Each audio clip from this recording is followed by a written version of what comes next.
Happy New Year. Woohoo! New Year. Yeah, or Happy just New New Year, just not Happy New Year, just New Year. New Year, same me. I am so happy that 2025 is over. We were just chatting before the live, and we were trying to figure out, do we know anyone who thinks that 2025 was a good year? I'm waiting for someone to be like, oh, yeah, 2025 was awesome. I will relive 2025 over and over again.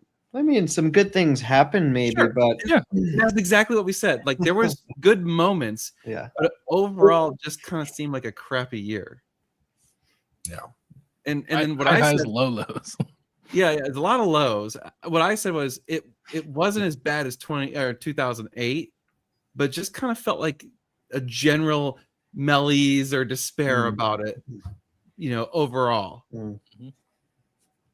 I don't know, maybe I'm wrong, but it was not, in my opinion, one of my favorite years. Well, you especially had a lot of very stressful things happen. Yeah. I mean, even removing the flood from the year, there was a lot of stuff that was just like, I mean, to be fair, I'm really pleased with the progress of the company and where that's going. So like that part's great. And of course, like my kid's awesome. Like there's nothing really like horrifyingly bad, but there's just a lot of not good. Mm-hmm. Yeah, 2020 was that was just odd. I mean, COVID was just so odd. Yeah, that was just the strangest year we'll probably ever have in our lives. I don't know. I mean, it's just so weird. Like it's funny because I love when you're watching stuff and all of a sudden like a video or a TV show or whatever that was produced during COVID airs, and everyone's got the masks on, and there's all this stuff about like, we took precautions to make sure like we were, and all these disclaimers and stuff, and I'm just like, oh man, it just brings it flooding right back, and you're like, oof, no thank you. 2020 was rough, but like 2021 COVID year, I was pretty okay with. Yeah, you got used to it. You got into the groove, like you're like, all right, there was a few good things that happened because of COVID. We can now get delivery alcohol.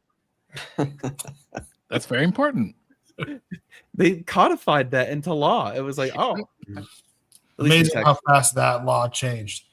Nothing else could change that quickly. Other way, wait, we need to get alcohol. Get it immediately. I mean, it's bad when like the government's like, oh crap, the citizens don't have the alcohol. Well, I don't have the alcohol either. One of my things is I'm Meg and I are doing a dry January just because I want to push it again for as long as I can, just because, no particular reason. It's the healthy thing to do, that's for sure. Yeah, I mean, just I don't know. It's like I don't have like a like hard goal or anything set or whatever. Like I don't like the whole like New Year's resolution thing. I think it's kind of dumb, but it is what it is. So, yep. Merry New Year, everyone. I like it. Yeah. Well, I've been trying to. It's been stupid busy. So traditionally, the week before or week of Christmas and the week after Christmas has been normally pretty slow for us, and it's been stupid busy. And we sold basically almost everything we have. So we have basically like no inventory right now. Nice. I think we're literally down to 4 cars. Wow. I mean, compared to what, 2 years ago or 3 years ago, and you couldn't sell anything in those 2 months? Yeah, I remember we had that damn orange 720S and just could not get rid of it. And yeah, well, I think some of it's we learned our lessons on what cars we should really focus on. Yeah, the yellow 360 is gone. Nice. So what do you got now? You said you have 4 cars in inventory? I think it's 4. So we got the Lamborghini Gallardo Spider with under 10,000 miles, super clean. We got the Audi RS3 that we just got on trade. That's brand new. I think under 4,000 miles on it. That's crazy. We have the BMW X3, Random. and we have the coaster bus. Right. And we have the Audi TTS Okay. on consignment. I can't believe no one's bought the coaster bus. We haven't even listed it. Oh, someone who's got a lot of kids just taking them to school in the morning just needs to do the rounds. Something, Just yeah. own I mean, your own bus. That'd be pretty cool. someone will want that thing once we actually take the effort to list it. We just need to actually list it. Yeah. So are they people buying now? Are they out of state or everyone in Texas? Warmer climates? both. That's the weird thing about supercars. It's not seasonal. Where because the reality is, someone wanting a supercar. Yes, a lot of the people in the north put their cars away, but if you're wanting to get one, you're still kind of looking. Yeah. Because true. You wouldn't pass up on it just because it's the wrong season. Right. Like if you see the right car come along, you got to jump on it. Yeah. So I mean, we had a consultation client who was wanting to fly down, meet us in Dallas, and I was already tied up, but he wanted to fly down, so he's gonna meet Josh in Dallas, go to this dealership, and go look at 2 458s, 2 of them. And he sent us an email this morning. He's like, "Yeah, I guess we're not doing that. Both of them sold." So I heard 458 skyrocketed recently. Yeah, they're up for sure. Dang. All right. Good news. I'm going to go look at one to buy next week. All right. So I'm excited about that. It's a Here, higher I mile. hit this, but Al, email sales at Normal Guy Supercar. There's no letting. Dan's not gonna let you know. You talk to Dan. Yeah. Please, we need cars. So if you got something, or if you know someone that's trying to sell them, specifically, so one of the things for 2026 is we've determined we are really focused on 360s, 430s, and 458s. Sweet spot. Those cars consistently do well for us. We know them the best. We can fix almost anything on them. So I just feel the most comfortable with it, and it's kind of becoming our niche. So I'm just like, you know what? That's the cars we want. Now, obviously, if we see a good deal at something else we know we can make money on, we're going to take it. But people bring us weird whatever cars. We know it's hard to sell. We're either just not even going to make an offer, or it's going to be an offer that's so stupid low that you're not going to be happy with it. And I know, right? And that's why we have the Audis and a BMW. So to be fair, one of the Audis is on consignment. So consignments, I don't care because we don't have the risk, right? But the proof's in the pudding. That TTS has been with us for 6 months. A while. Yep. It's been with us forever. So they just don't sell like the Ferraris. How did that remote consignment do? Did you do one for 430? That was sold. And then and so you never held that in your inventory. Correct. And that's one of the other things we want to focus on doing more of this year is consignments, and specifically the remote consignments, because ultimately there's only so many cars we can fit in the shop, and we maxed out the shop multiple times this year. And by doing the remote consignments, that's one way we could actually expand our inventory while not needing more physical space. Because as much as I would love to spend hundreds of thousands of dollars buying more building space, I really don't think that's the right strategic move right now. No. So, but yeah, I know we got the Audi RS3. We took it in on trade. I admittedly would not have taken it on trade, but Josh loves Audi, so he wanted it on trade. So it's a repeat customer, and he's a friend of ours. So I was like, okay. All we need to do is break even on it, and that's all we're trying to do on it. We're not trying to make any money on it. So it's a new car that'll sell. Yeah, I hope so. It's got an extended warranty on it that's transferable and stuff. So I mean, someone's gonna want it. But what was I gonna say? Yeah, so we really want to focus on 360s, 430s, 458s. And I'm flying out to go look at a black on black 458 with 42 or 43,000 miles. It does have a satin PPF on the whole car. So it kind of has that matte look to it, which people either love or hate. So just full disclosure. And he did say like the paint underneath is good, but it does have like rock chips. So, like it's not perfect under the paint or under the PPF. But it's already got, I think, an IPE exhaust, or it's already got an aftermarket exhaust, and he has aftermarket wheels, but it includes the original wheels and the original exhaust. So I'm going to fly out there on Thursday of next week. Cool. Yep. So, yeah. John just had a question, with 488s and F8s starting to kind of move up too, do you guys think you're going to spend more time trying to learn those cars as well as your kind of secondary market? Probably the 488s will start getting into more. The reason we don't carry them is they're still all well into the 200s. And up until now, they've still been depreciating. I think they've kind of stopped, but we really didn't want to hold depreciating cars. It's so risky. And the big problem is, so let's say it's a $250,000 car that ties up a lot of our financial capacity. And you want to make 10% on the car, but the reality is making 10% as the cars start getting up into upper 2s and 3s isn't really feasible. Like there's just not that much margin. So margin starts to shrink.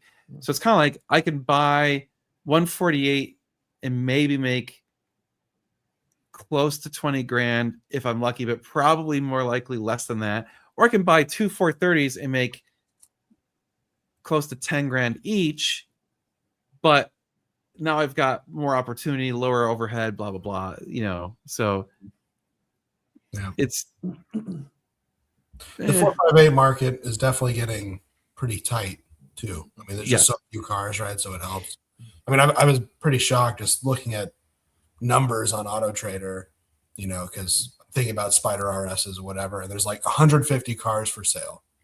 And then if I look at all of the other cars I follow, there's like 40 458 Spiders and 30 something STOs and 15 Scuds or special. I mean, it's just the 458 market's getting like just as tight as the special. No one's selling. Yeah. No one's selling, and the ones that are for sale, a lot of them are crap or the same ones that are overpriced and have been that way before. Damn, son. Slamming the door. Unfortunately, those overpriced cars are now driving the market up because they're the only ones on the market. So Right. Everything else is sold. So it's like all that's left are these pricey ones. And it's like, well, if you want one, that's what you're going to get. I like the 550s, but I think they're overpriced. It's got a bit of that, like, oh, it's a manual, therefore it's got a premium. Like they're almost twice as much as a 575, which is like, so now you're paying close to $100,000 premium just because it's a manual. So for significantly less, you can buy a 575, convert it to a manual. But that being said, they are very cool cars. So yeah, agreed. See. Yep.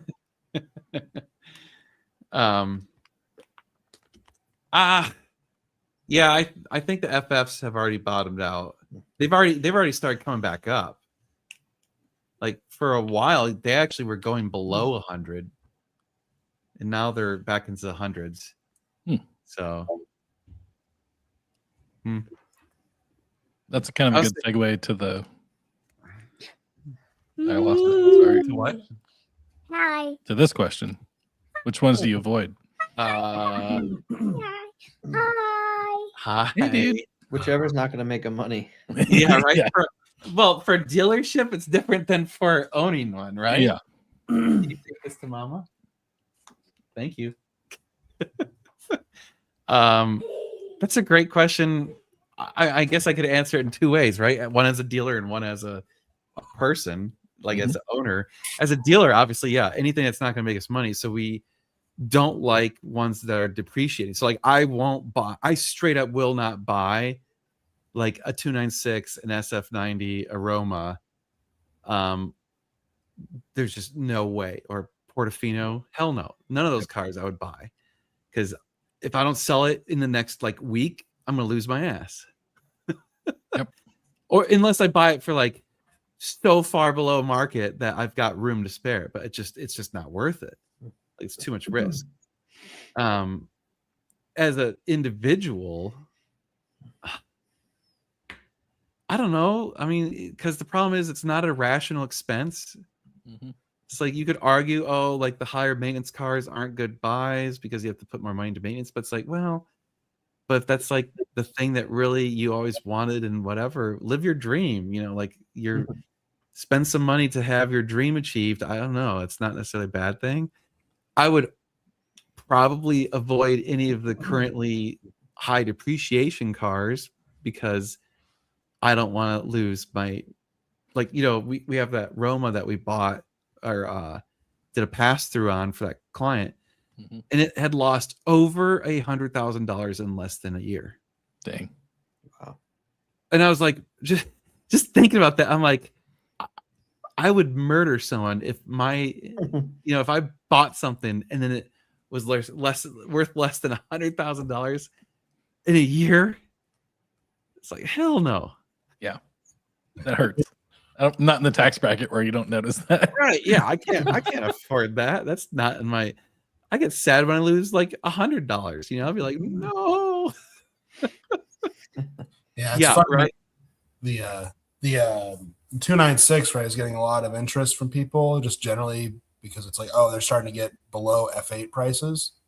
Yeah. And, people who don't have any like visibility or knowledge of any wholesale information sit there and they go like, oh, 296 at 290, that seems okay, but they're not seeing Mannheim results or whatever that are like 240. Right. Well, and I would actually, speaking of that, I personally would not own any hybrid Ferrari as an individual. No. I'm sorry. I don't want to own one of those when the battery goes bad. I don't want to deal with those as they age. Like, I'm not personally confident that Ferrari is so good at battery technology and electronic stuff that in 20 years that car is still going to be functional, and there's going to be someone who can keep it functional. Mm-hmm. Yeah, without paying a ridiculous amount of money. Insane. Yeah. Yeah, because I mean, at least the older, like even the high maintenance older stuff, there's people around who can fix them. So yeah, maybe it's a pain in the ass and you gotta remove the engine every 5 years and do timing belts and whatever, but people do that regularly and it's pretty well known. But like weird hybrid issues, like who's learning, like what mechanic out there is like, oh yeah, I'm becoming a Ferrari hybrid expert. Yeah. There's no opportunity. shop. Huh? Yeah, right. I'm not gonna be that guy. No, thank you. Yeah. And then how much is the cost of their battery warranty over the 10 years you can do it? Like, I don't know. it's the same as buying a battery, right? Basically. It basically like splits it up into yearly payments. I forget what it was. I want to say it was like 10 grand a year or something. Oh, Yeah, I thought it was. That comes with a insane. battery or something. Yeah. Yeah, it was a lot. no, Is that part of their powertrain warranty, the battery? Or is it? I think it's separate. I think you can get your power warranty and then you get the battery warranty on top of the power warranty, but I don't know for sure. You would have to ask Jeff. I don't know enough. I haven't looked into it enough because I really don't want to own one either. Josh texted. He's like, I'm at the in-laws. Well, there you go. And I will say, I mean, we had a great drive this past week before Christmas, right? Where I swapped keys, right, with Loper and drove his 992 RS, and I drove Josh's 458, and they drove the STO and stuff like that. And it's like driving all of those cars. The biggest takeaway was just like I can't even use the speed of the new RS. No. I mean, it makes everything so easy and it's so fast. If you just keep all the speed, it's like you can't. There's probably like one place in America you can use it in Tennessee because there's no cops, and it'd be awesome. Yeah. But it's like after driving Josh's 458, which and there's some stuff he's working on with it, right? But it's like I didn't need to go any faster. I wouldn't have wanted to go any faster. Nope. It just as a road car, you can't do anything with it. We just watched, the founder of Call of Duty, huge steering accident. His car is at nearly 1,000 horsepower. Insane. It's just, I don't know. Yeah, that footage is like. And then you watch. I didn't know that tunnel, but you watch videos of other people coming out of that tunnel, like from a POV, and you see what happens with the light and just how the bend is right there. And like if you're carrying too much speed, you're screwed. Yeah. And a 500 horsepower car making noise, if you start accelerating through both those tunnels, you end that tunnel at a very different speed than if you do the same thing in a 296. Yeah, and you have a lot less weight to slow down too. Right. No.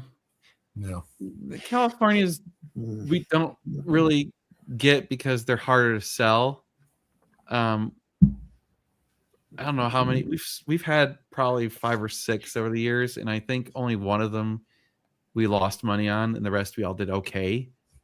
But I generally would prefer to consign them just because it is a limited buying pool. The problem is they're getting so cheap too that it's that makes it appealing, but it also makes it like almost like a different person buying it than like a traditional Ferrari person.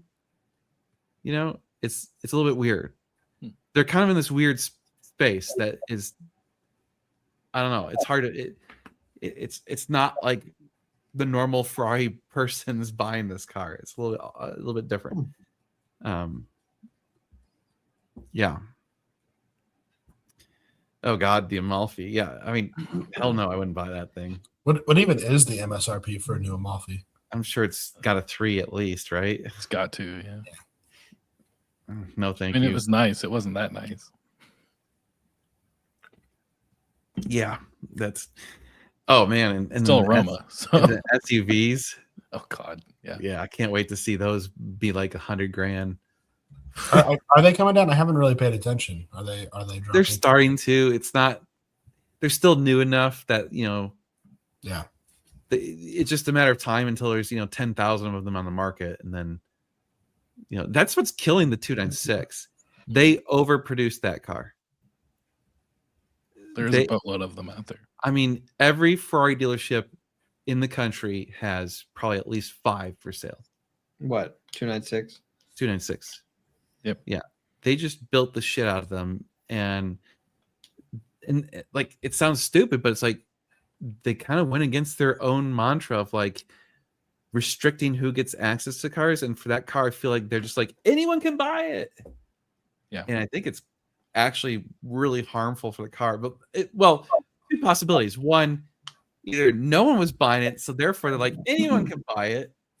Or two, they said anyone can buy it, and then everyone bought it, and now it's just kind of ubiquitous. And it's probably a little bit of both. Yeah, probably. Because you'd see like all those cars that dealers have 300-400 miles on them. Like they're not even broken in. So it's like clearly people were just flipping them to get the next car, and then realized, oh shit, I'm actually losing money on these, so dump it. Like, well, you can only dump it so fast too, right? Like, right. You got to hold it. Yep. That was one of the scariest parts of the A. It was like, okay, it's not really a car that I may want to hold, but B, okay, I have to hold this. Yeah. If it's going down, no. I don't. Well, you don't have to, but you have to sell it back to them, and they're going to kick your ass if you do. Well, I think they would have taken away my Speciale if I had sold it. Yeah. You had to hold it until the Speciale arrived. Oh, so they were. So they offered you the Speciale, but you had to buy a regular 296 first. Yes, and hold it until the Speciale showed up. Oh hell and no! Not one he wanted, one they wanted him to buy. Oh hell no! Yeah. But I get why it came with some strength. I have no buying history with Ferrari, so that's I was honored by the brand to have that opportunity. Sure, that's cool. Not my tax bracket, I don't think. Yeah. Oh, I'd be bored in 12 months. That's probably years. Yeah. Plural. No, thank you. Well, and it goes back to the conversation we just had. It's too much power for the streets. The 48's too much. Like Yeah. I Honestly. drive up all you guys' butts, and it's beyond my capability, but I drive up everyone's butts all the time. So I'm sitting there in low gears, like. I mean, not mine. Maybe other people. Well, I didn't say you. You still track your cars, Greg? Not as much. I might do a track day or two this year, to see, just how the STO is at Coda or something. But I don't. The thing is now, I can go to Tennessee for the price of a single track weekend or track day, and I get a whole week, 2 weeks of driving in the mountains. The value proposition is just not really, great. Whoa. And, to be honest, even as fast as an STO is, I mean, out at Coda, it's still somewhat of a moving pylon in any of the faster run groups. I mean, cars are so fast on the straights now. Yeah. But at least the Scud is. The STO might be a little better, but the Scud, it almost feels like a S2000 or Miata on an old school track day that I used to do, where it's just like, oh, there goes a Corvette, but it's like now it's just a McLaren just going. Yeah. Oh man, my computer totally like messed up, and now everything's dragging behind. Oh, am I in sync or am I totally out of sync? you're fine. Seems okay. Okay. So you guys are out of sync for me, so that's fine. I can survive with that. But the audio's good. All right. I actually it did one of those things where it like froze up. It was like on the sound. I'm like, uh-oh. Dang. Yeah, no, it's fine here. Okay. Yeah. I mean, I think actually I'm trying to look at my expenses for this year to be okay. If we're going to go to the Dragon in May, how many times do I have to fly to Tennessee over the summer to justify just leaving a car in storage in Tennessee to only pay the transport cost one time, and then, we're going to. And what's it cost to store it? Like $300 a month? Yeah. So, if you go 2-3 times, it kind of makes sense. I mean, if you leave it up there for, let's say, 3 months, and you go up there once a month for 3 months. Yeah. Because you could probably fly to Nashville pretty cheap, right? Yeah. I mean, all my flights will be free because I just have miles. It's more of, how much vacation can I take? Yep. Right. Really always. That's always the real problem is time. Yeah. But I was, it's like, okay, well, this time when we do the drive up, I might actually want to drive instead of do the transport, because honestly, the drive through the Ozarks, if we do it that way, was really great. But, there's also a balance of time there as well. So I need to see how much time everyone else can take off too. Yeah. You're looking at me. Yeah. Man, so interesting enough. I don't know if you guys have been feeling it, but there was a video another YouTuber did. I don't remember which channel it was. They were talking about how they felt like the YouTube car culture and YouTube, or like the YouTube car culture and the car culture in general is shifting, and it's becoming way more challenging. And they specifically were noting that like these big YouTubers, the big YouTube channels in the car space have kind of had to scale back. And a lot of it, in my opinion, I feel like there was this race to the top, right? It was like, oh, we got to get the crazy hypercars, the $1 million cars, and all this rare shit and all this super expensive stuff. In the same vein that like the people who do DIY videos were like, oh, we got to get the most effed up car, right? It's like, which one's been wrecked the worst or burnt down the hardest or whatever. And it's all been done. Like literally every hypercar, every wrecked car, everything you can think of in that like headspace is done. And it got too much about like just the next thing as opposed to the actual enjoyment of the thing. Mhm.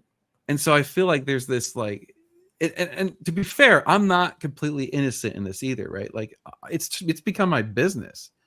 So one of the points they brought up is a lot of these YouTubers are now having to make decisions based on finances, as am I.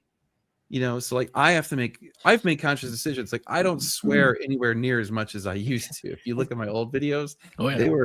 they were cursing Lot more aplenty. Yeah, no quacks. Like, and to be fair, like some of that is because of the advertising revenue, because I don't want to get demonetized. But the bigger thing to me was a bunch of people were like, "Oh, I watched this with my kids." I'm like, "Oh, now I feel bad." But yeah, Hoovie in particular, like, you know, I personally think he has made a couple screw ups in his car purchase. I think the Bugatti was complete error. He should have never bought that thing. Mhm.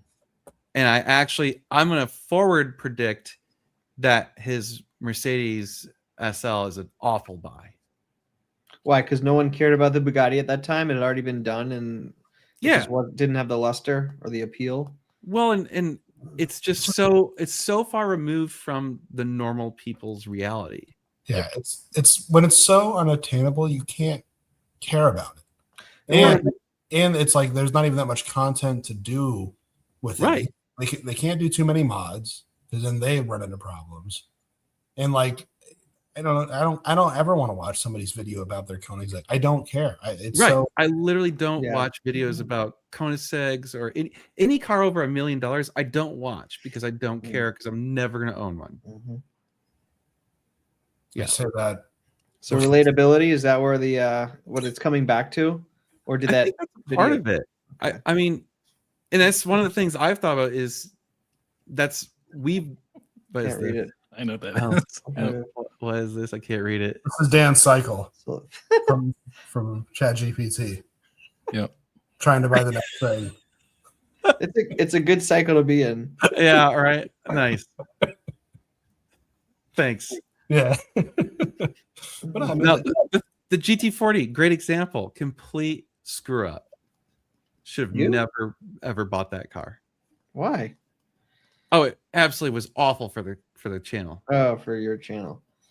First, I lost my ass on it. I financially took a beating on it, and it did not help my channel in any way Mm. at all. Because it was so unrelatable. No one. It's a cool car. Everyone thinks it's cool. No one wants to own one. That GT40 reunion we went to was all the people that want to own one in one room, Yeah. and they already own one. We got all the people that already said yes in one room. Yeah. Well, there's definitely a smiles per gallon aspect, but when you're running a business, Right.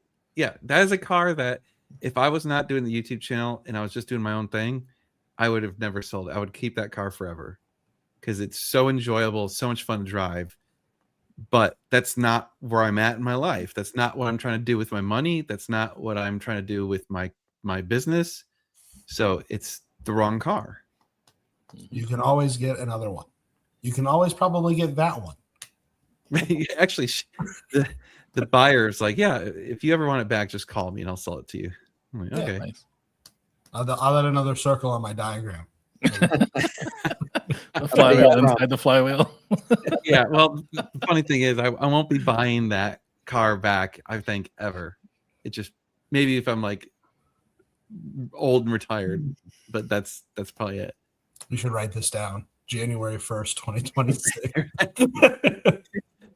Mental note: do not buy the GT40. Buy any other GT40. Do not buy any GT40. No, I mean, the reality is, for what I'm trying to do, I should only own basically like 3 cars: a 360, a 430, or 458. Maybe I could own a few of the other Ferraris. Like I could probably get away with owning a 488, but I think that would be a short-term own because they don't really need that much maintenance. They're too modern. it's kind of the same problem. Unless put water in the camera. You know. Right. Yeah, just get Tyler. Just every other week, just do that for something to do. Tyler Gearing, yeah, it won't need much maintenance. Yeah. And honestly, that's part of it. Is I feel like if I buy a car that has low maintenance, that's actually not good for the channel. Yep. So, yeah, and I would agree with this too. People are tired of how overproduced content is. It's Yeah. I mean, that goes for everything, not just the car world. Like, we've seen it all in every domain on the internet right now. And now with AI videos, like watching that crash video of that guy, I knew it had happened, but you couldn't really tell if that was a real video. The Call of Duty guy. it's messed up, right? When you see videos now of something horrible, you're like, is this real or is this AI? Yeah. Yep. Gotta get back to basics. Internet's coming full circle. Yeah. I mean, I've made it clear I prefer the 430 over the 360, but I think 360s are fun. And I prefer the 458 over the 430. Yeah. Ironically, I filmed a video that will be coming out next week. I haven't decided what day yet. I just edited it this morning.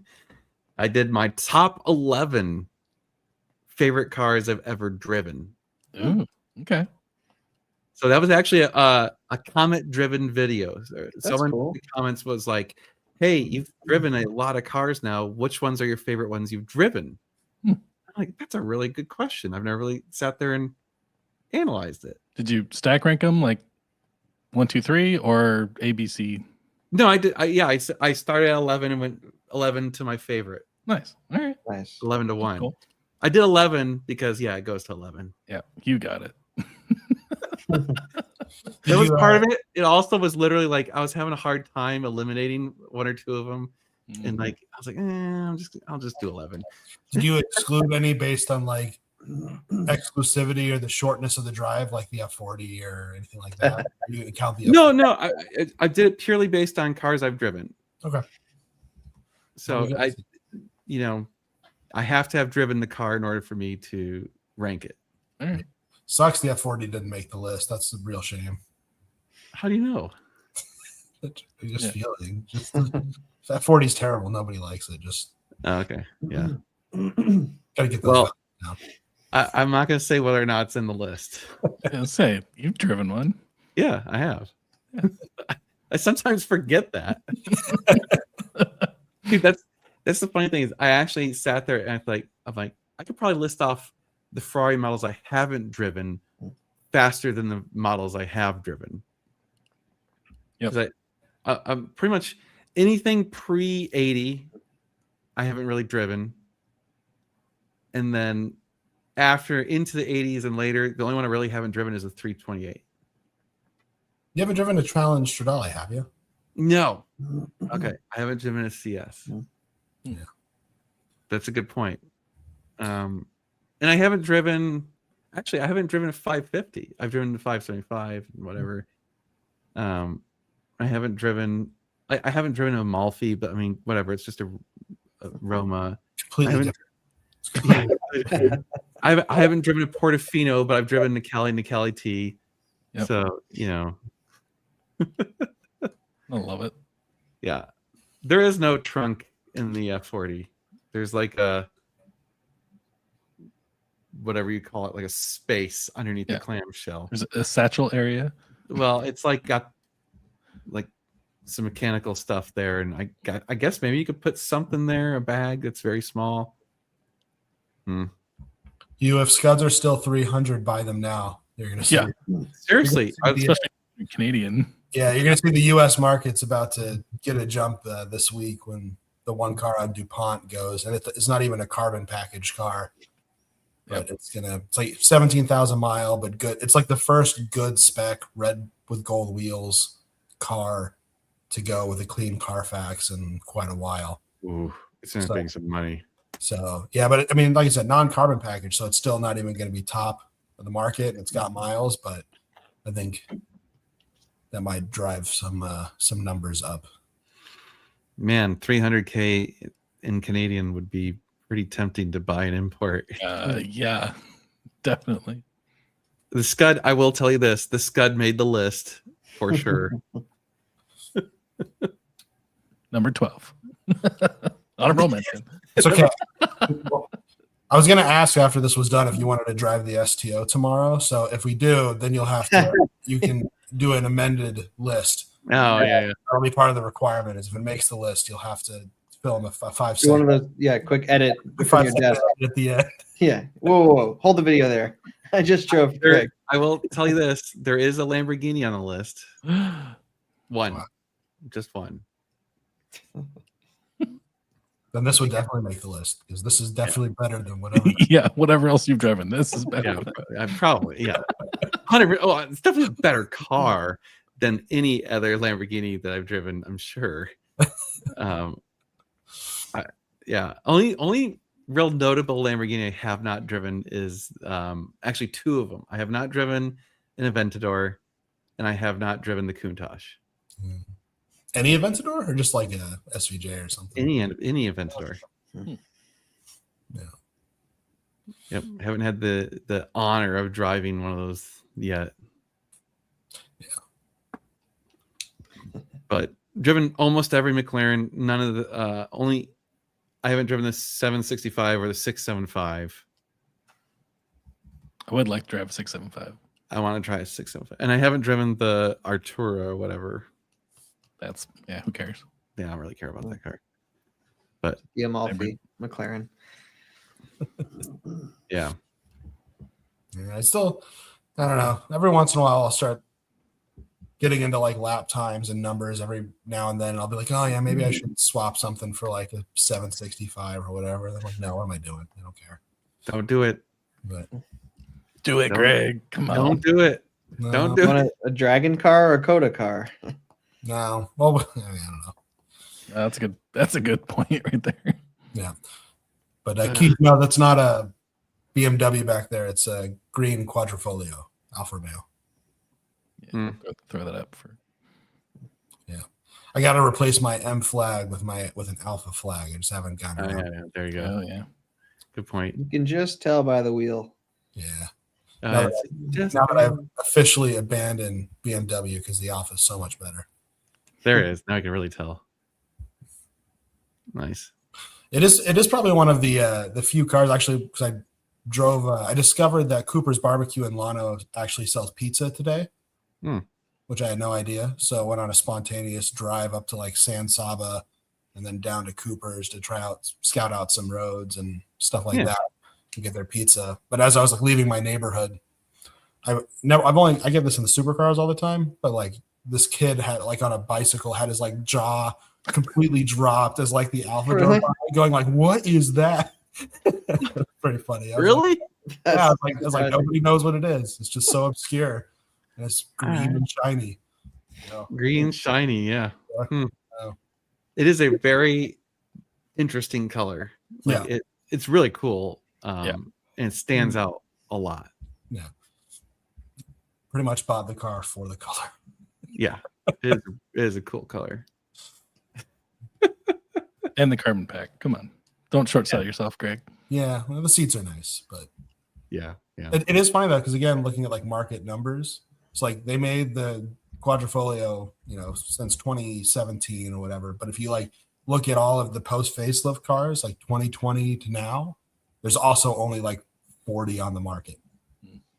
It's like a surprisingly rare car. It's just Yeah. you don't see them. Oh, someone's asking, what are you drinking, Tyler? Well, I went to bed early last night, so it was my bottle of champagne from last night. Or Prosecco, I guess. Is that the Baraska?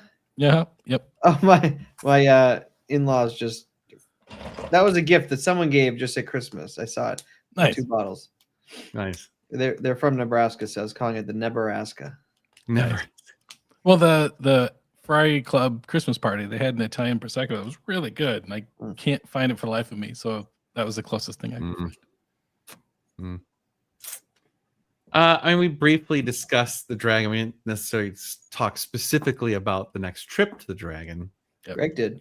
Greg's always talking about it. Well, I mean, he talked about how he's going to be going to the Dragon a bunch. He's gonna be buying out a portion of it. Yeah. I have this business card here for the Tobacco Lodge. Really Step accessible. one. This is the person that they're selling that house that we stayed at. So I always keep this nearby in case I find extra money. I feel like if you drive up, that's where you want to stay. But as a group for us that trailered up, It'd be a lot to all stay there. Yeah, it's true. Well, and it's fairly expensive compared to the other place. The other place is pretty cheap. Yeah. I Do you think you'd take the Scud one of these trips, Greg?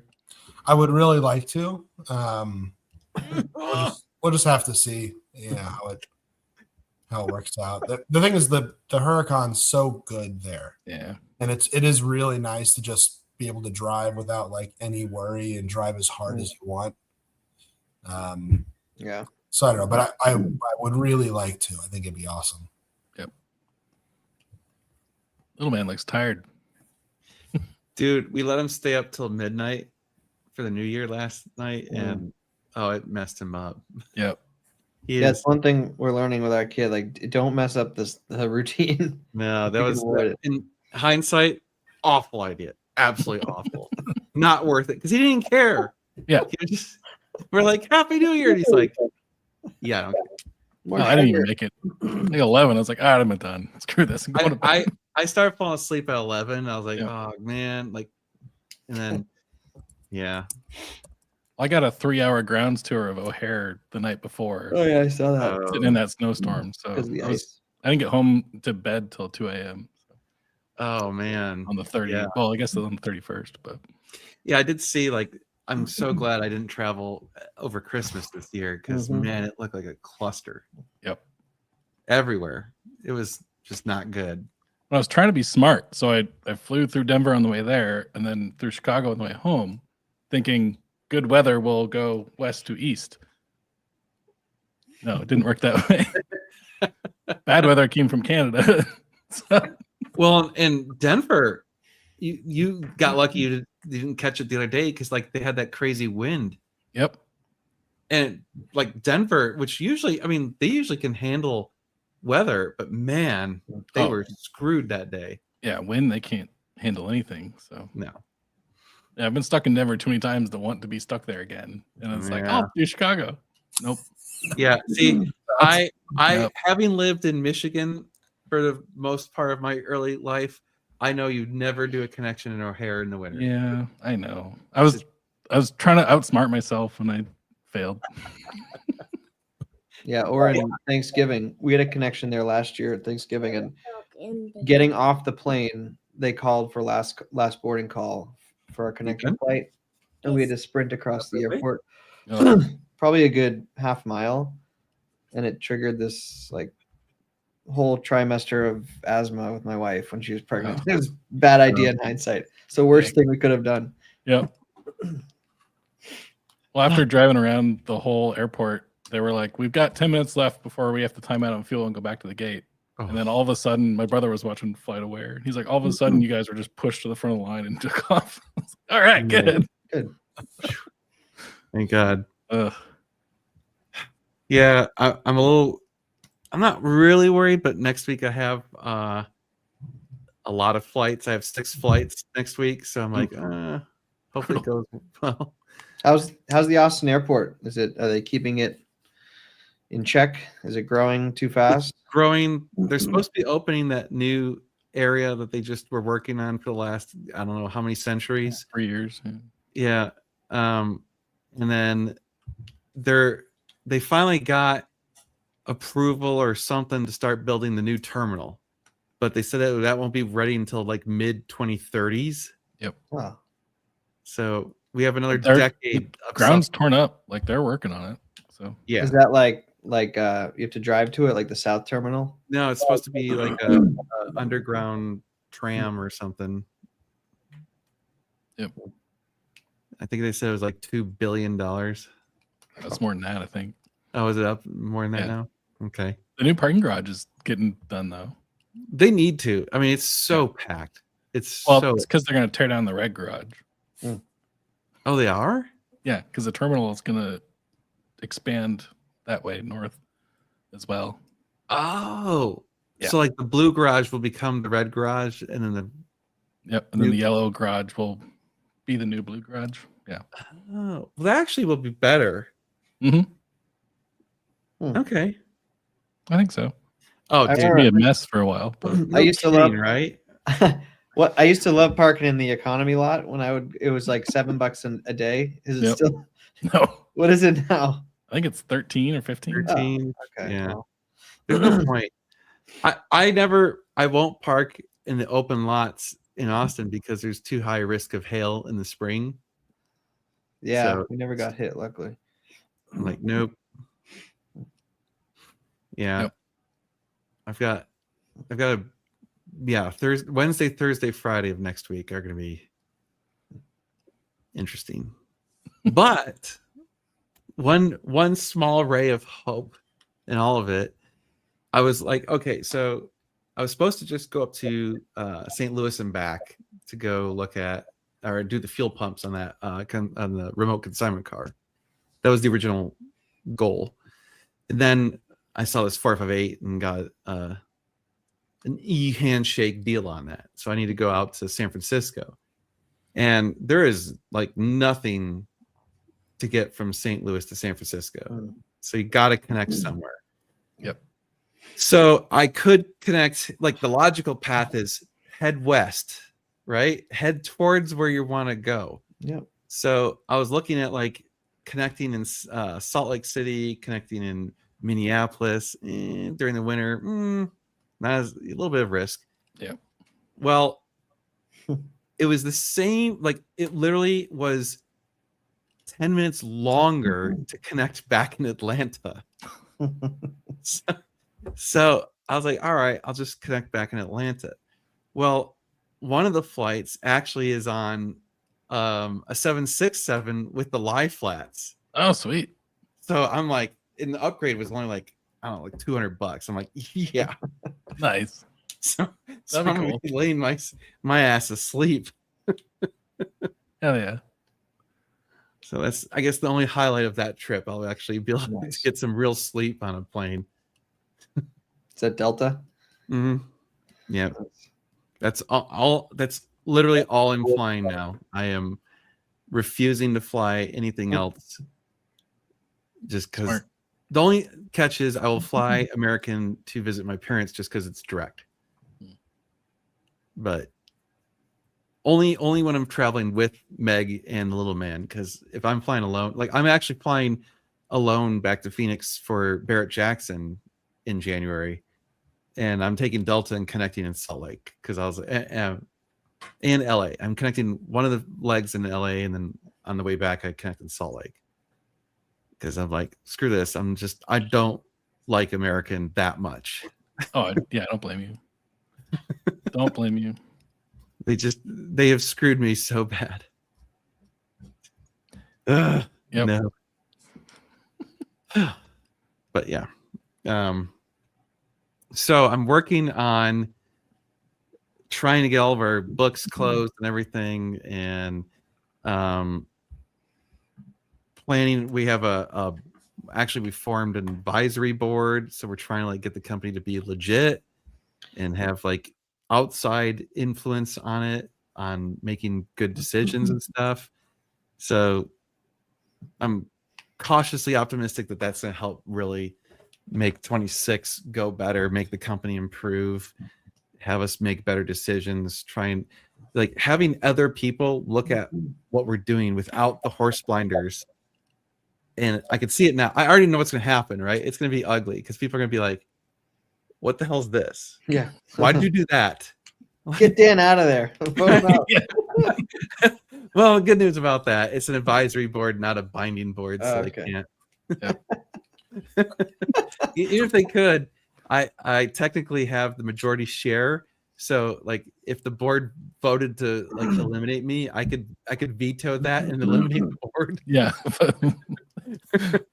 Texas. I actually had that Supercar dealer I had ousted that from conversation with Richard. I was like discussing the board and he's like, is it a real board or is it an advisory board? And I'm like, board. let's start with an advisory board, and then I'll probably move it to a real board eventually. But either way, he's like, because he brought up the same point. It's like either way, you could veto it. I mean, you've got controlling share of the company. Like that's true, but I don't want to have to do that. Like that would be ugly. Oh, just calling it an advisory board makes it clear of what the expectation is. I think. Right. Yeah. Right. But I mean, we're treating it as a real board. I'm paying them. I have a contract with them. It's, that's, I want to respect their time. And at the same time, I have expectations that they give us their time and pay, help. So Nice. I would agree. The cheese board. It does depend on what cheese is on it, though. No, actually, charcuterie board. Yes. There you go. Nah, just craft singles on a cutting board. That's all you want. Yeah. Some wheat thins. That's Triscuits. Come on. We're classic. Okay, for a while. At the New Year's party we went to yesterday, it was really funny. One of the neighbors' daughters made the charcuterie board, and they had like basically your pre-bought slices of cheese from HEB, but they put out like the mini Ritz crackers. And I was like just sitting across from some person at the party who was like looking at like the huge slice of cheese and the mini Ritz. And I was like, they're like, the crackers aren't really appropriately sized. So I was like, that was made by a child. And they're like, oh. Yep. You gotta get Oh, there you creative. go. You gotta get creative there. You gotta break the cheese up. Yeah. Yep. That's funny. You at least got to cut bread. Like, come on, cut up a baguette or something if you're going to have big cheese. This was not that type of affair. That's classy with a K. Ooh. This was trashy with a T. Yeah. Not true. A capital T. Thank you. Yeah, it was nice. Advisory based on what? Financial, strategic, online, acquisition. I mean, it's an advisory board, so they help guide the company. I mean, just like any board, right? They're gonna have access to the financials. We're gonna go over our strategic plan. We're gonna go over what historically has happened. I'm gonna solicit advice on what we should be doing, how to grow the company, people we should hire, people we should fire. Are there that many people? not many people that go over in that department. Well, according to online comments and Josh's non-attendance. Yeah. I think, Right. Speaking of, did you have a celebration for your new employee today? I mean, I guess he's technically started today. You But- talked about that, so I'm assuming I'm not spoiling anything. No, you're not. No. Okay. It's not one of us. No. Yeah. No. No. Josh's brother is officially employed by us starting as of today. Although we were not there today, and we told him don't bother coming until Monday. Wow. So It's 'cause his First 2 days, you already get it off. Nice. yeah. Congratulations. Here's 2 days off. Well, I mean, not paid. we weren't. Yeah. No, he's our mechanic. So there you go. We have a real, actual mechanic with real credentials as a mechanic and actual history as a mechanic and everything. So. He's fixed my car before when no one else would. So Oh, really? Yep.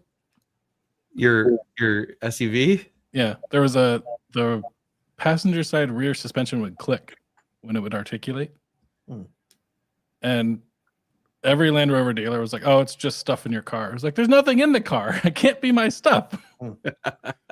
And finally, like, I was like, hey, Randy, just come drive with me in the car. And he's like, oh, yeah, I hear it. He's like, I'll figure it out. And he did. I'm very excited now that you guys have a Huracan mechanic and a Range Rover mechanic. I can cross a few months up. God. I know. I'm certified on Alfa Romeo. And then I'm gonna laugh if we end up having this flood of all Range Rovers. it's just all like we got this Range Rovers. the entire grass parking is just all Land Rovers waiting for service. I mean, he's technically done my oil change the last time, so we might as well do it this year too. Oh man.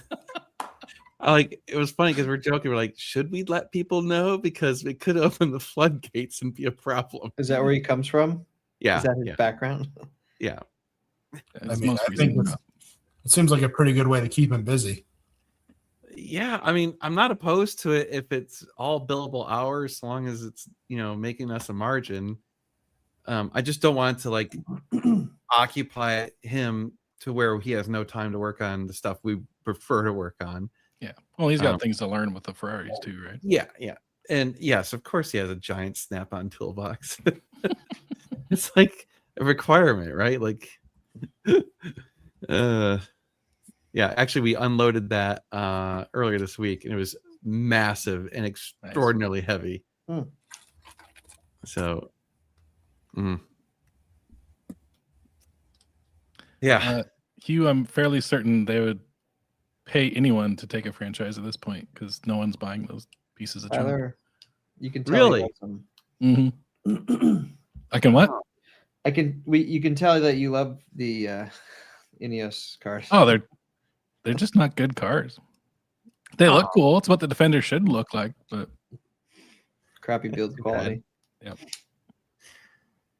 Yeah. Did we ever tell you that we met with the what is that thing? The Myers Brinks or Myers Minx or whatever it's called. Myers Briggs? Myers Mink. Myers Mink. I don't know. That What? Greg knows it. No one else does. Myers Minx. The Myers Minx. Doom buggies. Doom Huh? buggies. Matt Farah has one. The Doom buggy. Yeah, the Doom buggy. Okay. So apparently the company is being spun back up.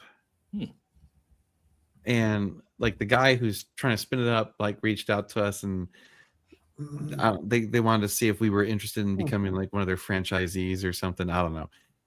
And I just did not see, like, I don't see it. I'm like, no, we're not. Like they wanted us to buy a certain number of cars per year and all this stuff. And we're Sounds just like a terrible decision. yeah. And I was just like, hell no. Like I was like, if you want to give us a car, we will put it in our showroom and try and sell it. But I am not spending money on this thing. So if you buy a predetermined number of cars from one person, and then those people you sell those cars to, yeah. I mean, test one out. Do a trial. See if you can sell one. there's like multiple levels of marketing that occur. Greg only has to buy one on the ground floor, then he has to sell three. It's to be fair, it looks like they're legitimately trying to it's spin shaped kind of like a diamond, but without the bottom of the diamond. Yeah, you don't want the bottom, just the 3 points. Top. I mean, they seem to be spinning it back up and trying to launch the car, and it's weird because it's like Porsche adjacent. Yeah, like it seems like lots of like the old school Porsche people, the air-cooled Porsche people also like it, but I don't see the brand connection with y'all. To like, it's too it doesn't align with what Who's we're buying doing. Dune buggies. Yeah, I mean, and the thing is, they're super expensive. And to me, I was like, the whole point of those old Dune buggies where they were like cheap little VW Beetles converted to a Dune buggy. And anyway, I don't see it, but I'm probably wrong. I hope they succeed. The guy was really cool, and he had the guy had crazy cred. Like his life was impressive. The guy who's like, I think he's the CEO of the company that we talked with, and I was like, he was telling us all about like the stuff he's done. I'm like, holy shit! Like you've lived a really crazy cool life. But I was like, you've done all these really high tier whatever things, and then you're jumping onto this thing, and I'm like, ooh man, this might be the one that you look back at and think you screwed up. It's no offense to him, but I was like, dude. Oh damn, are they that expensive? Yeah, I mean, just like, are they only good on sand? I don't know much about. no, they're not really just a dune buggy. They're kind of that vibe, but they're just like, it's hard to describe. They're just kind of like, are they going to be street legal? Yeah, they're all street legal. Matt Farah uses his around town. It's just I guess they're good if you live like in a beach town. yeah, that type of vibe. I mean, I they've don't got know. a very California vibe to it. I just don't see it as like a Texas car. Yeah, Texas has a lot of space and a lot of high speed highways. Yeah. And that was where I was like, and that was the problem is I'm like, I'll be honest, I don't see anyone I know wanting one of these. Yeah, we're not in Port A or something. Like, Yeah, I could see it more on the coast. So we know one guy. yeah, we know, we know You one may guy. know a guy too. Yeah, start a rail company in Galveston for spring break. that would be interesting. But I mean, Not with $150,000 dune buggies. yeah, It's not as good as a Polaris slingshot for that. You No.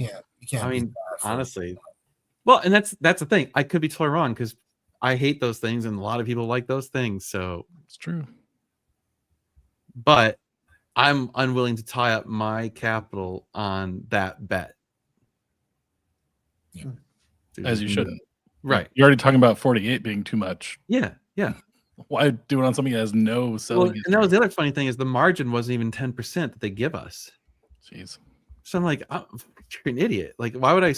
I'm like, so I target 10% margins in every car I buy. Why would I purposely buy a car I know nothing about to not even guarantee me 10%? Like, no, like that equation does not work at all. So it just financially was completely wrong for us. But very nice guy, really interesting cars and products. I wish him the best, but not I'd for be me. Sounds like Curious you to need a see one demo around. ride. What's that? Sounds like you need a demo ride. Yeah. I would definitely do that. That sounds fun. There's an old one in town, but I don't know if it's one of the new ones. One of the real ones. Yeah. Yeah. That'd be cool. It'd be worth a video, not becoming a franchise. Yeah. Yeah.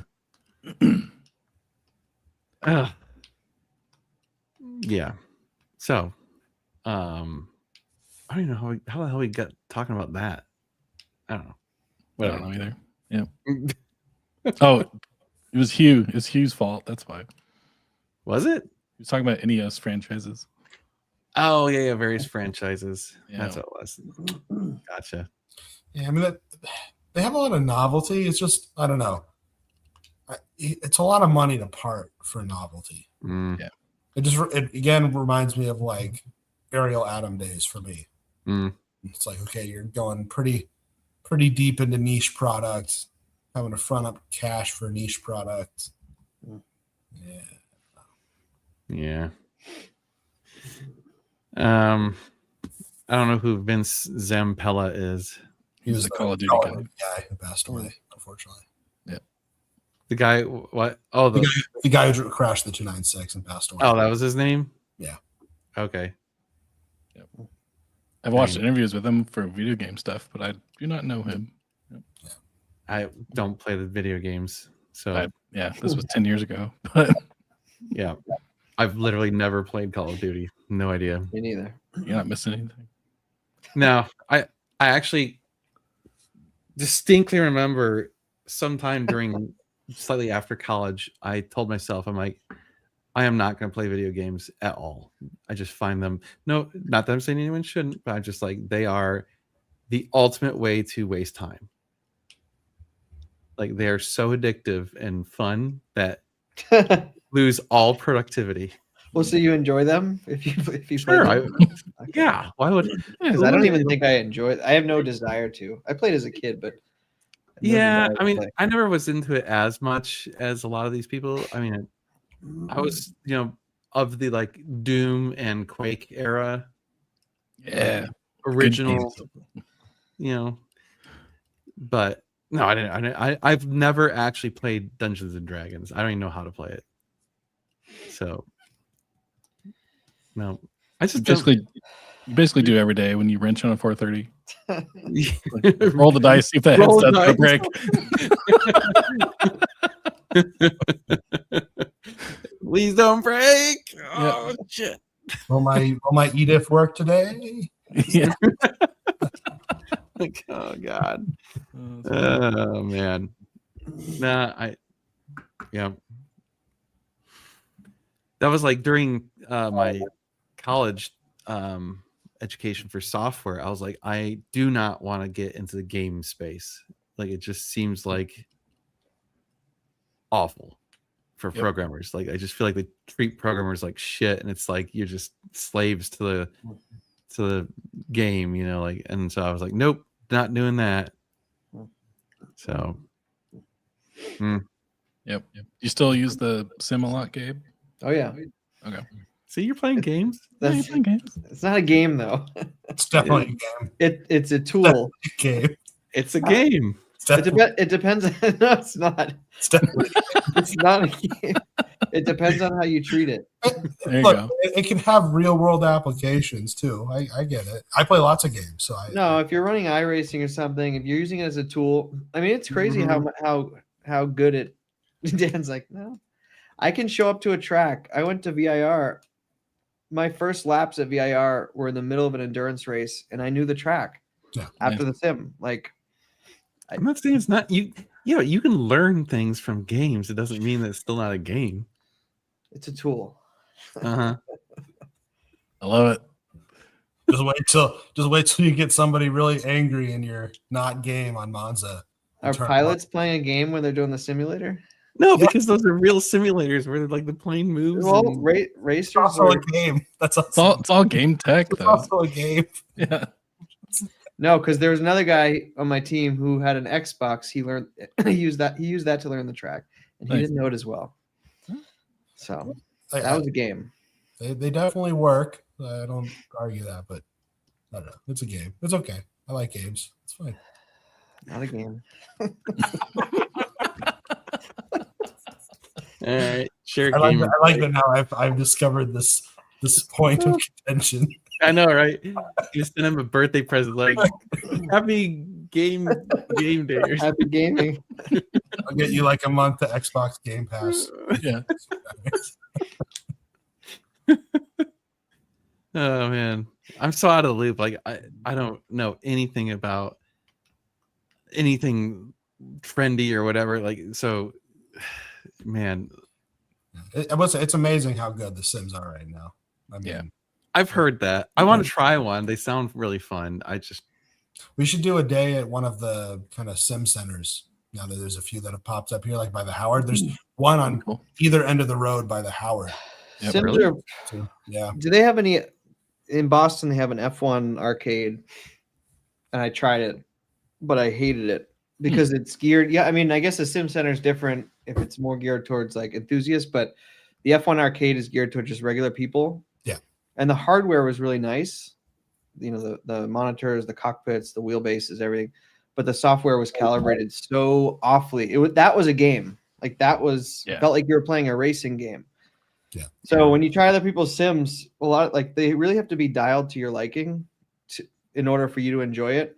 So it's not unlikely that you'll try a Sim and won't like it because it's just not calibrated to how you would set your Sim up, both hardware and software.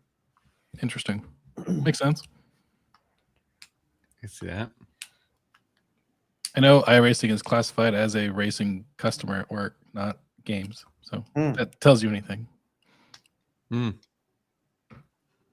Okay. Yep. That's what they say to not be. What's the Sim Center in around you? There's like one line racing center and Like Sim ATX or something. yeah, Sim ATX. Are they geared towards general population or like car enthusiasts and rate? Like car enthusiasts. They run iRacing and Assetto Corsa. Problem with that stuff is I suspect it's extraordinarily expensive, isn't it? Like buying a rig? No, well, that too. That's expensive, but I mean, it's not crazy expensive if you kind of view it just as like what you would normally spend at like a night out. Or like going karting or something? Yeah, going karting or whatever. It's the same type of I thing. mean, I'd rather go karting.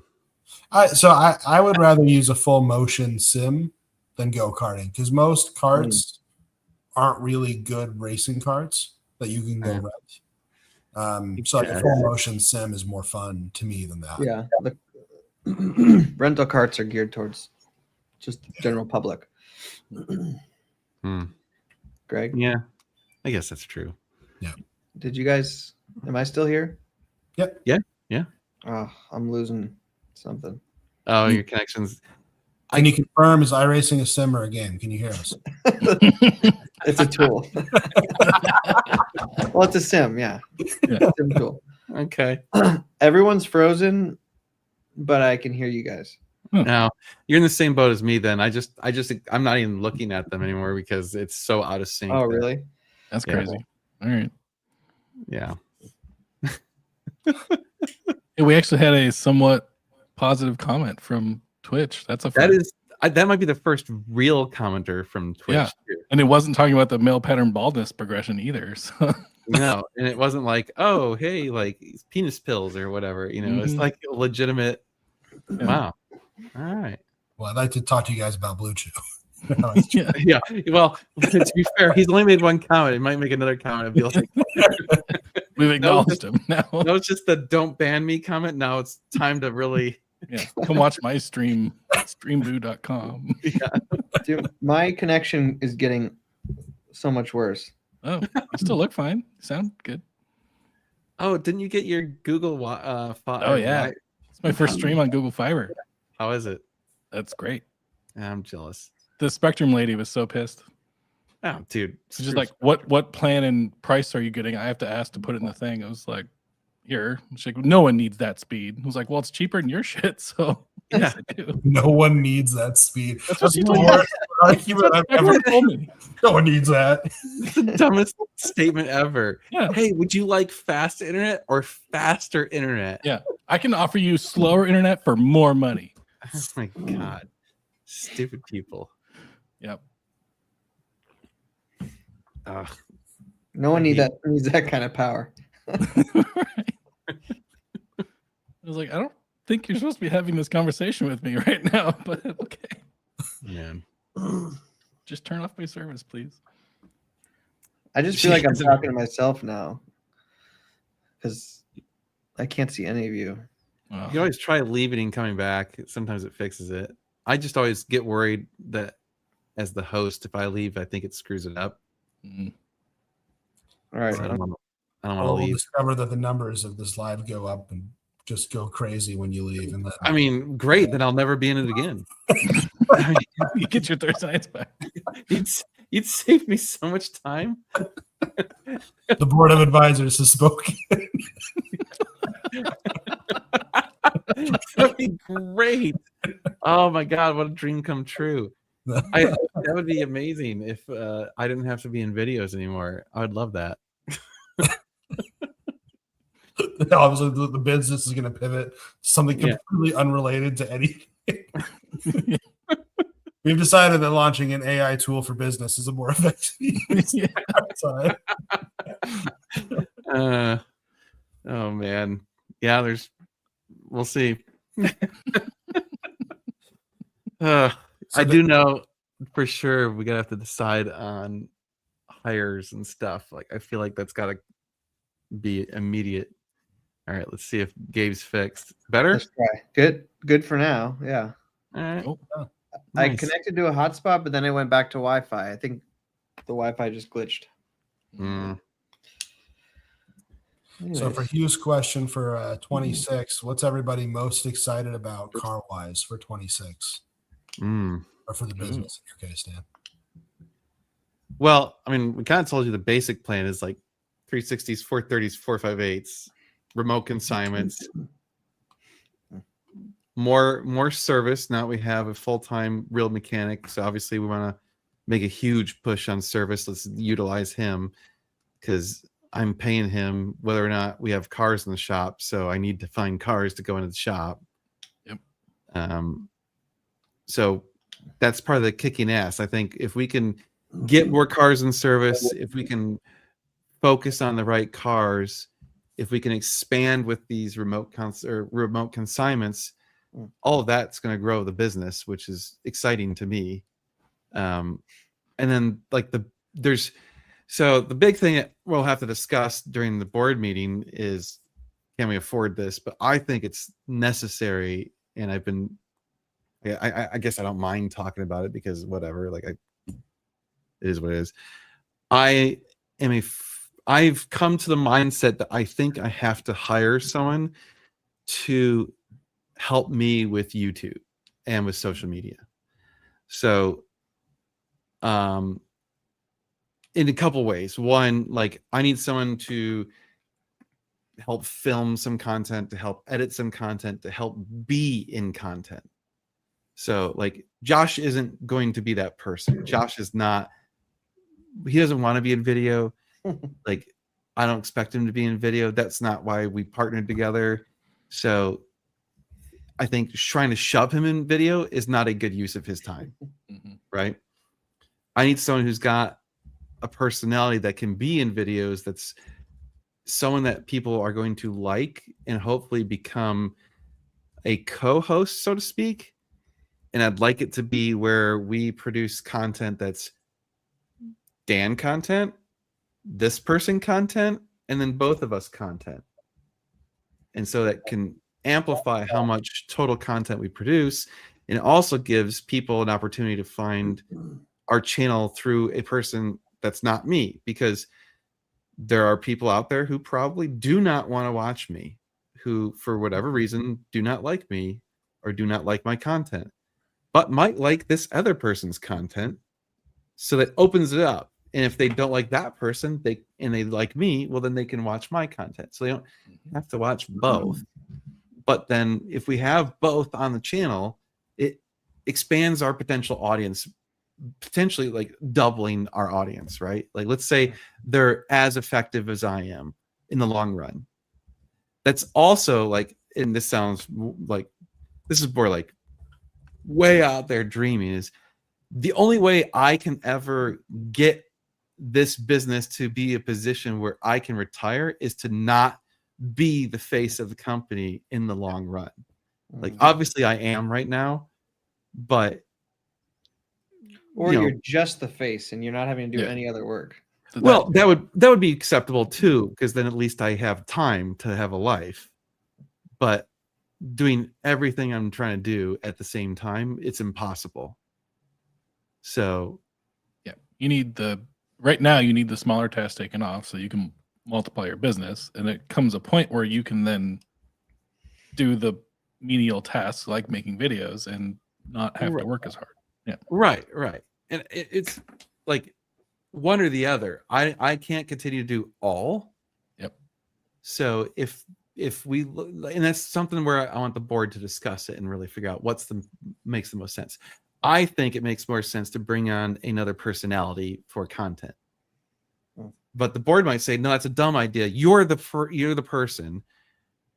But then, okay, I need someone to alleviate these things from me, right? Yeah, you at least need an editor and a editor, back end, there's different ways to. Right. Now, the problem is, even with that, like I've been doing it for 9+ years now. It's so hard. Like I have such writer's block and whatever you want to call it, that it's so hard to think of new content and to try and stay relevant and to drive new engagement and stuff. And ultimately it's like, I am an introvert. This is all not natural for me. It's arguably not what I'm really good at. Yep. So I've learned to do it. I am confident if we hired another personality, they probably could do it better. So you hire a real outgoing personality that's more engaging and exciting than I am, and I'm pretty sure we would have better views over time. Is Riley still available? Honestly, I wouldn't have hired her anyway, just because no. Yeah, I heard Tyler did hire her. Oh, okay.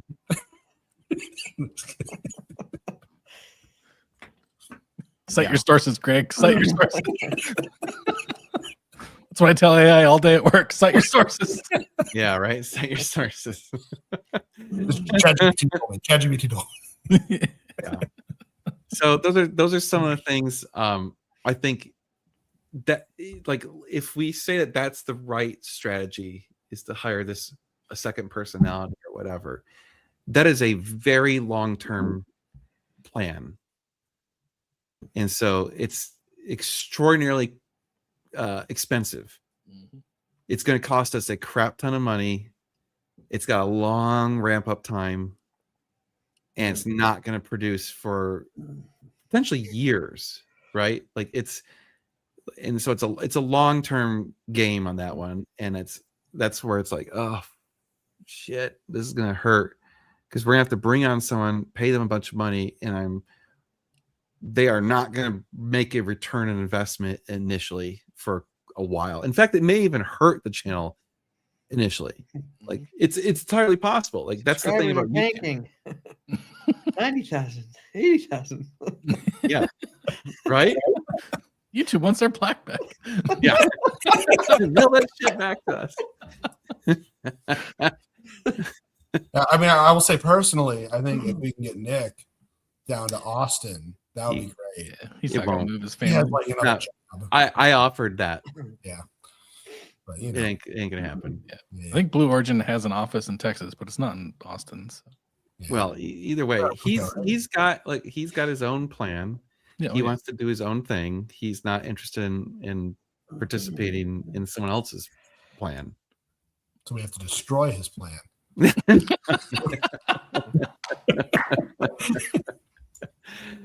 Oh man. And what happens to the advisory board if they say that we're not supposed to drive Malibus to California? Does the board get dissolved immediately? Yeah. Yeah. I still can fire anyone for any reason at any time from the board. I can't tell if Greg's happy or sad. He wants out of this so bad. Right. I've got some other expenses Mm. this year, so we'll see if the Malibu happens or not. But, Yeah. yeah. Yes. I know that's one of those that's a gamble, but that's sometimes what it takes in the YouTube world. Yep. It'll be fun regardless. So. That is, I mean, there is a very real possibility that you bring on a talent and they become the face of it and then they walk away. That is a absolute real concern. It's also a concern of like, how do you vet whether or not someone's good on YouTube if they're already not on YouTube? And if they're already on YouTube, like, are you going to want someone who only has like a couple thousand subscribers? Because like, does that indicate that they're really not that good?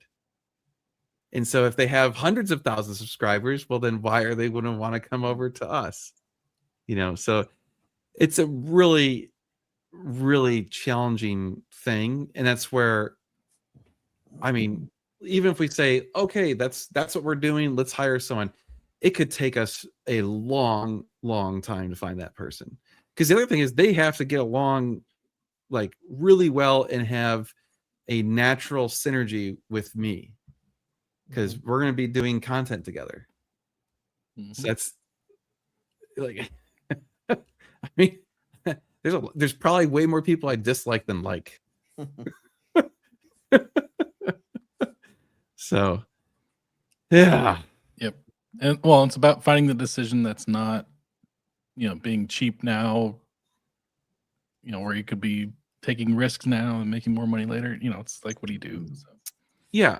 I mean, the problem is if I don't do something about it, that just kicks that can down the road. And I'm like, I guess another possibility is you get like a producer and they say, here's the content you need to produce, Dan, and give me guidance, right? Because that's part of the problem is like, I've literally never planned a single video ever.